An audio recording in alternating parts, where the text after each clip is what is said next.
Welcome to Tiny Rails, the fun little game with a train. And here's mine going past with all its Christmas cars still on the front. And this is the first of the cargo rush events, which start in January. And it's essentially, as you can tell from the title of this episode, Cargo Rush Alaska. And if I hit the continue button, I'm heading towards Vancouver currently. I'm on my way to sunny Alaska via Juneau and then Kodiak. But, to explain, the Alaska Cargo Rush. It essentially is the same as the previous event, apart from it's not taking place on a small island. It's go collect cargo from around the world and deliver it to a location, in this case Alaska. And you get 4 different cars and a new train and caboose.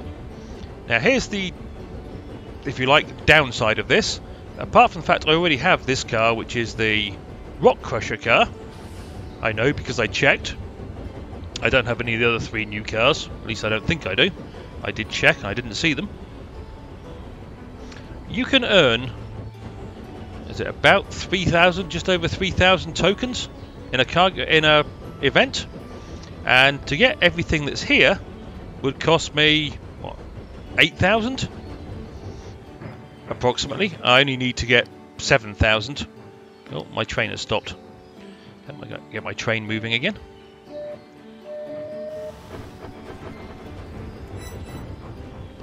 Right, get back to the event. Now I've delivered most of the cargo already, but I have left a little bit to still deliver for each of these because I wanted to record this.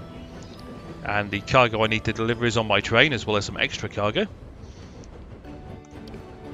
But, well, I'll wait till I come out of Vancouver and head towards Juneau, because getting to Juneau is going to take a while.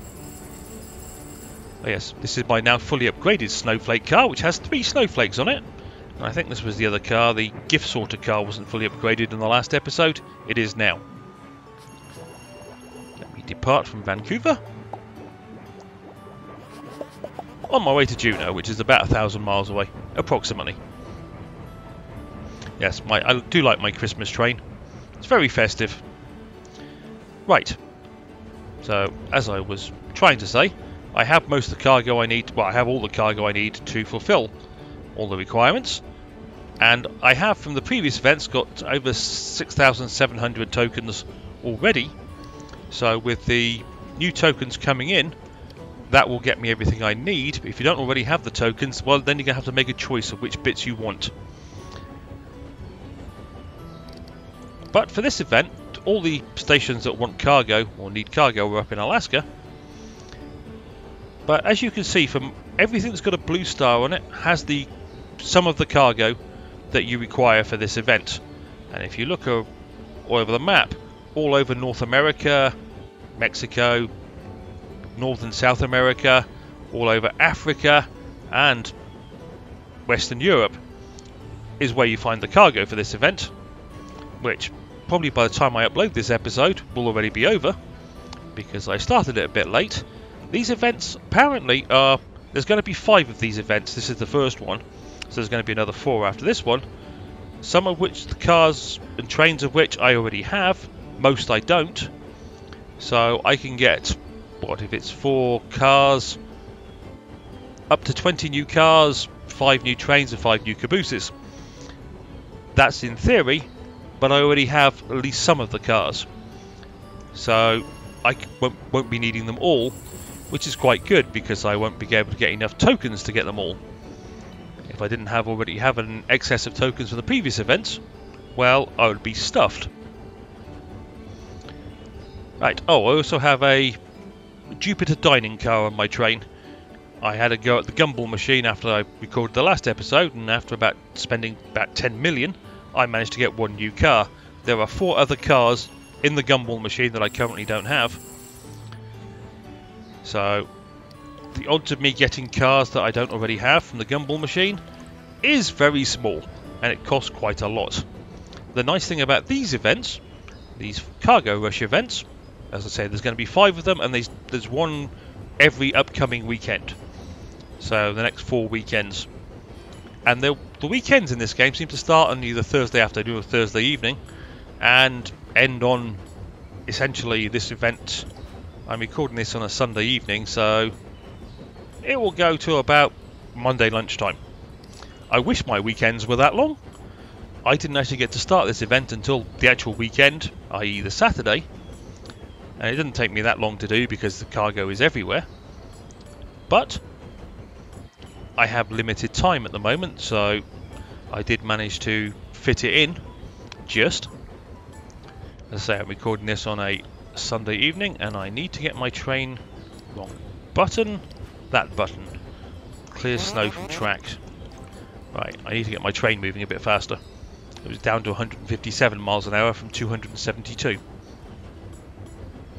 So once I've been to Juneau and dropped off the cargo requirements for Juneau, I will go and get as much of this new stuff as I can, which I think is pretty much going to be most of it.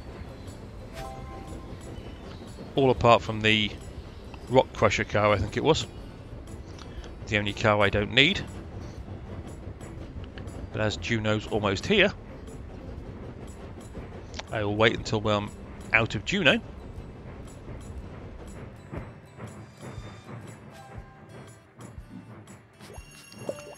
Righty-ho, it wants the 11 oranges I've got on my train. There you go, that's that done. Off we go to Yakutat. Right, so I want and need the... what is that? The minecart car. So I don't have one of those. I have a rock crusher car.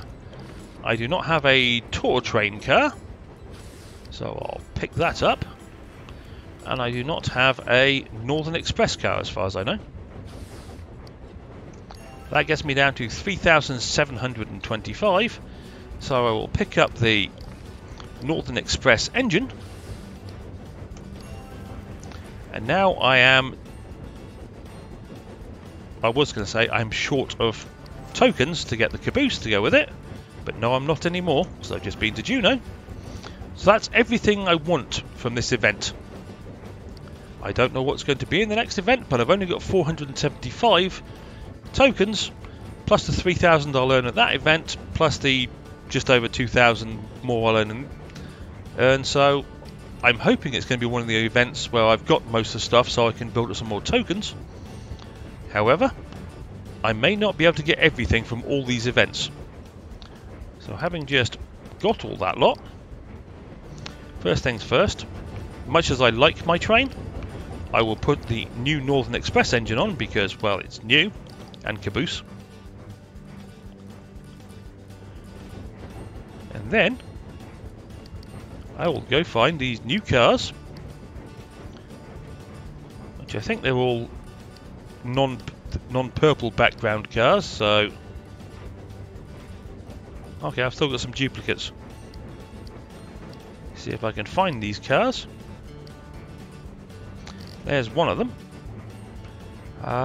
Okay, we'll shove you there for now. There's another one of them. We'll shove you there. And let me go find the third one, whatever it was. I'm guessing it's going to be around here somewhere. Well, I'll put you on instead of the snowflake car. Right.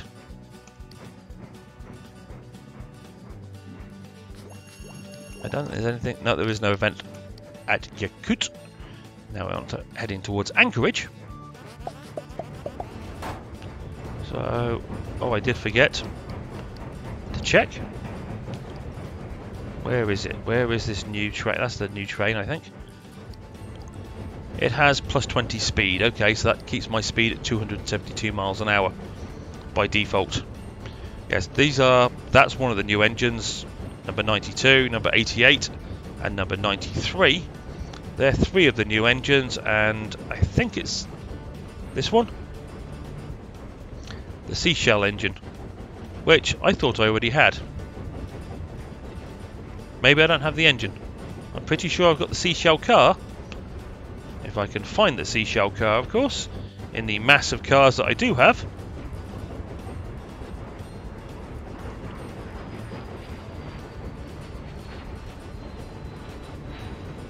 Pretty sure it's in here somewhere. I have a vague memory of having the seashell car. Now, of course, I can't find it. Ah, there it is, number 270. I own one of those. There's also that car, I think, is part of one of these events. And I'm not sure which other ones I may already have.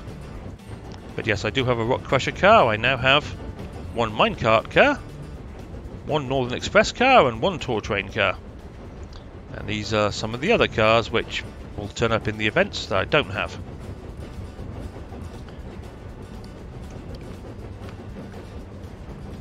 So it's nice to be doing events again, I must admit. Where am I in the greater scheme of things? Oh, Anchorage, then on to Kodiak, then Eek, Hooper Bay, White Mountain, then Barrow, Fort Yukon, and Fairbanks. Fairbank. You won't see me do them all because it's just me delivering cargo and picking up tokens. But like I say, I've got all the new cars that I wanted and a new engine and caboose. So now it's just a matter of delivering this stuff and getting the tokens from it, which is the general idea of events.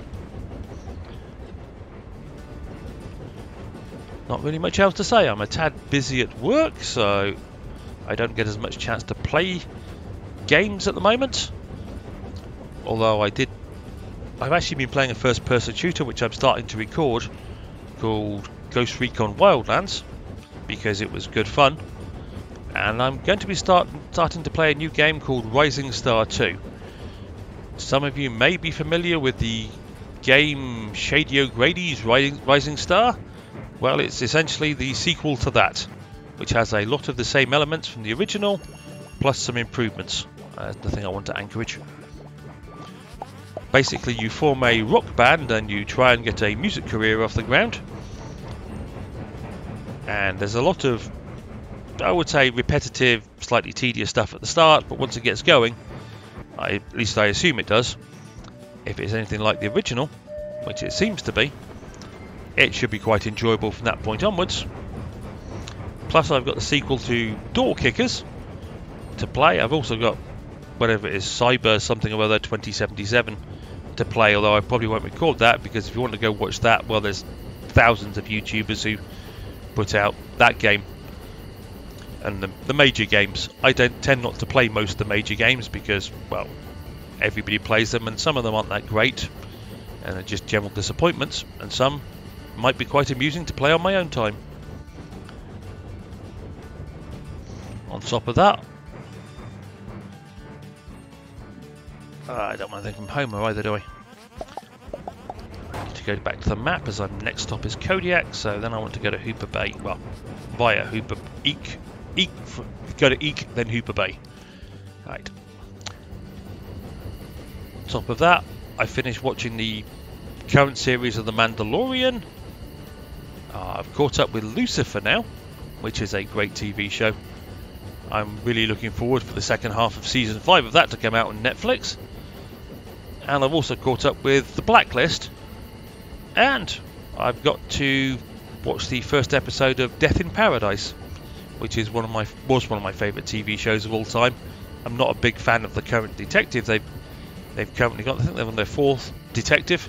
It's set on an island in the Caribbean, a British colony island, even though it's actually filmed on a French colony.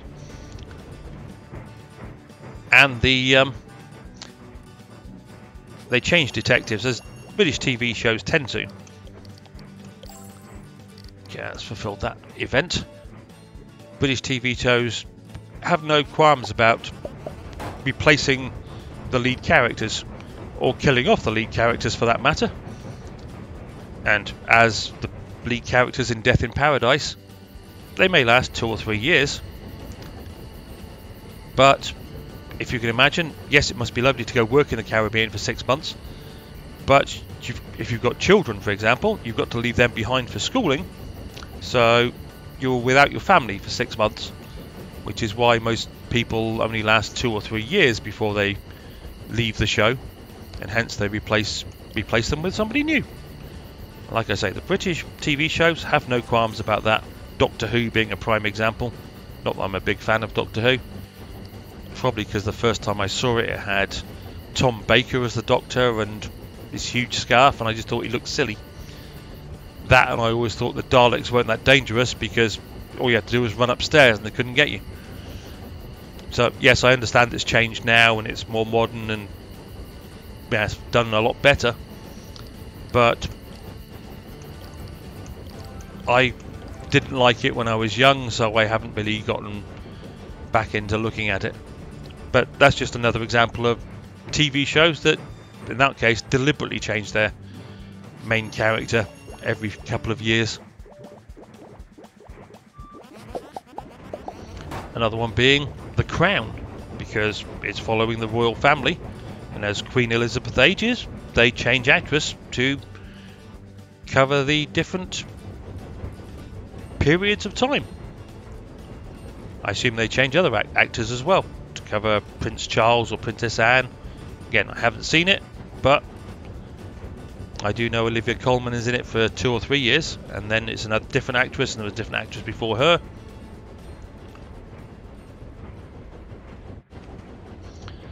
Whereas American TV series tend to fail when they change actors in them.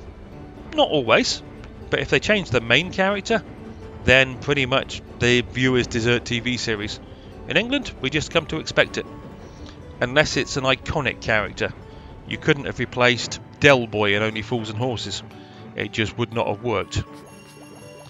Oh, good old Knack Neck. Next place I need to go, Eek. So I'm just chuntering on quite happily while I'm watching my train. This is so relaxing watching this train go past. It really is extremely enjoyable, this game, just purely for the fact it's so relaxing. Although I preferred my Christmas engine, but I prefer steam engines on the front of these trains. They just, with the steam coming out the front of them, they just give that extra feeling of niceness. But this train's nice enough, a bit boring. It'll get replaced in the next episode, I'm sure. Which will be around or just after next weekend. I'm not sure where the next event is going to be and where I'm going to need to pick the cargo up from for it.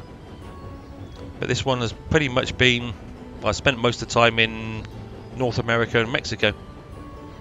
So I'm guessing the next event will probably be in a different part of the world. Whether it be Africa, Europe, Asia, Russia, I don't know. I have absolutely no idea where the next event takes place.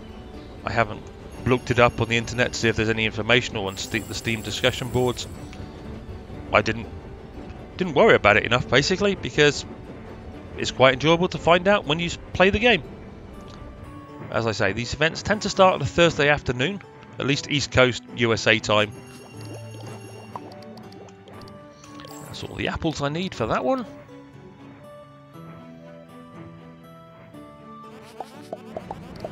Go to the map to set my next destination of White Mountain. And go to the event and pick up the 125 tokens. So I'm now back up to 2,350.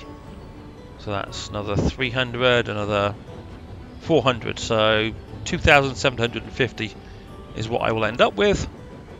Plus the approximately 3,000 I earn the next one. I may not have enough tokens to get everything I want from the next one. Because I'll have just under 6,000 and it's going to cost me, well, 8,000 to get everything. So to be honest, I'll probably concentrate, if I don't already have the cars, on getting the cars. Okay, this one earns me a little bit of cash. The Northern Express car serves food. That's the passenger car, and the mine car, which is back here a little way, is a cargo car. Here's Hooper Bay, which wants the watermelons, which are found on the east coast of the USA East.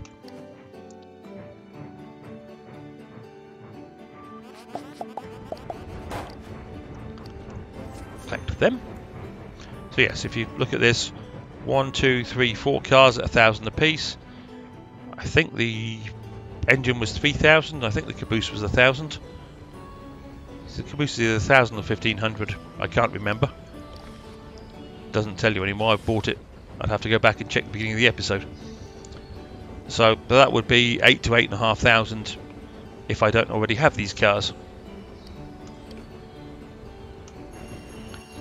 Which is more than I will get even when I complete the next event. So I'm hoping the next event is one of those where I've already got some or all of the cars, so that I can just pick up the engine and caboose. But as I say, at some point I'm going to run out of tokens and not get everything from these 5 events. Not much I can do about it apart from wait for the event to come round again at some point in the future. Or hope they put the cars in the gumball machine at some point so I can get them by a different method. But either way, still enjoyable. The nice thing about these events is they give you a purpose for playing the game again. It's nice just to play this game and have it running while I'm reading a book,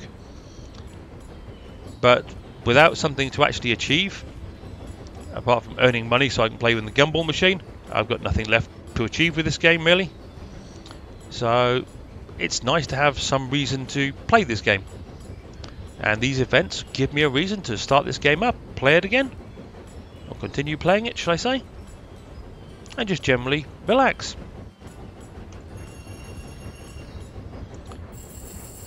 That's pretty much everything. I'll actually wait till I get to White Mountain before I end this episode, just for the sheer heck of it. Nothing I want at Red Devil. It was quite good fun going back through the USA, Alaska and Mexico, etc., and remembering all the different cargoes that were in these places because I hadn't been to them for a while. After here I'll go up to Barrow. Not that you'll see that bit.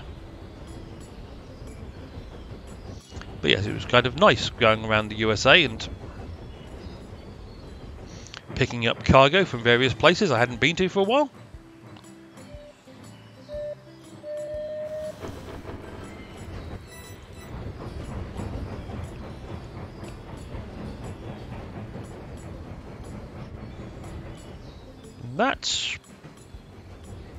That's most of pretty much everything I can think of saying. I've got to get up and go to work in the morning and go to the office. I'm currently working 2 weeks in the office, 2 weeks working from home, and this week coming up is the second week of working in the office from this set of shifts, as we call them, which isn't the most fun thing, as I'm living in a state where it has now been mandated I have to wear a mask all day at my desk, unless I'm eating and drinking,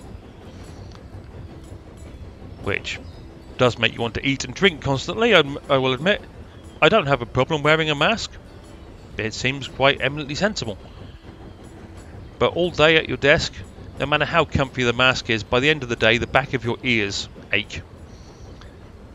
So that takes away some of the enjoyment from the day when the back of your ears are irritated by a mask. Again, doesn't really matter how good the mask is, no matter how soft the earpieces on a mask are.